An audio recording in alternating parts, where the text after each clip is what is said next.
But let's see. Anyways, more coverage, and then I want to react to some protests, which may or may not get spicy. How or where you are watching right now.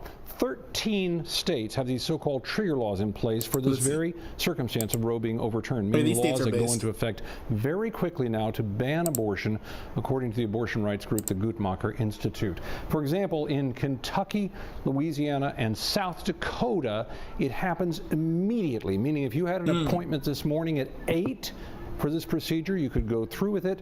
From here on out, no, you cannot, according to... One thing that's interesting, too, is that I think 25% at least of Planned Parenthood clinics were like, bro, we're literally going to like shut down if Roe v. Wade is overturned. So what their law has planned there. Then we move to a second group, the next level, abortion bans to be enforced 30 days after Roe is overturned. That includes Idaho, Texas, and Petition Tennessee. To make not and then a come Nubia character a half in dozen states oh, where you guys are going too far.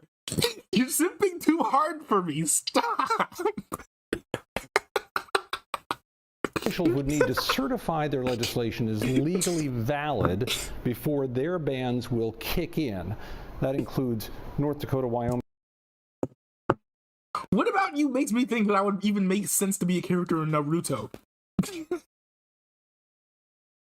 I would like to have a cameo. That'd be fun. But I don't know if I'd like actually work as like an actual character. Dozen states where officials would need to certify their legislation is legally valid before their bans will kick in. That includes North Dakota, Wyoming, Utah, Missouri, Oklahoma, Arkansas, and Mississippi. Now, this could be incredibly quick, or it could take maybe a few days, according to Guttmacher, so they could, in effect, be immediate or a couple of days. And finally, we add in the states that have old, unenforced abortion bans, which could now be enforced, and those that passed bans under Roe, which were blocked by courts. Altogether, you get a whopping 26 states certain or likely to ban abortion, and that's compared to just 16 states. We just worship you because of your gigachad status. Dude. And I'm gonna be honest, and this is why I think this sort of did touch a nerve with me a little bit. I was joking a little bit, but Mr. Pizza said in the chat. You say here. I can see not a newbie using shadow clone jutsu. Okay, hold on. You see here. Nah, we ain't simping. We just worship you because of your Giga Chad status. Okay, hold on.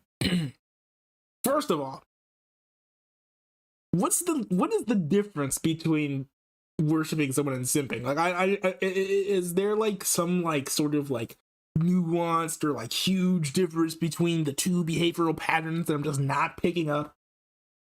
And then on the other hand, idolatry is bad. I appreciate being called a Giga Chad, right? And you guys saying that I'm like the coolest streamer ever, but I think that at the same time, you can't idolize, like, don't idolize me, okay? Like, I'm just like some dude. Don't be like running around being like, oh, Nananubi is like the best. He's like perfect. He's the best person in the world. Because I'm not perfect at all.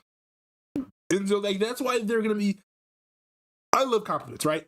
But that's why there are gonna be some points where I'm like, hey, you know, this is too much. Like, no, I am not the best streamer in the world.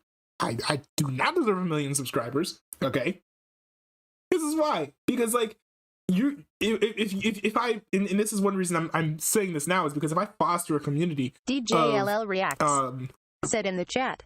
Simping is loving them so much and worshipping is like that they were a book. If I foster a community of only accepting positivity and also accepting all positivity, then you know what? I'm going to be, you know, blinded to very legitimate criticisms, and people are not going to come and confront me when I do something wrong on stream or something. So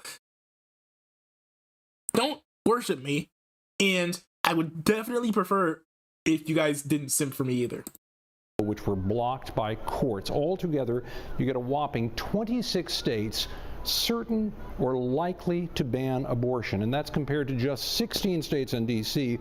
with laws to protect abortion rights, states which even now are preparing for an influx of patients crossing state lines seeking care. And you can imagine what it will be like in Illinois, where it's surrounded on all sides with states that that either have already or very quickly will ban abortion. Mr. Pizza.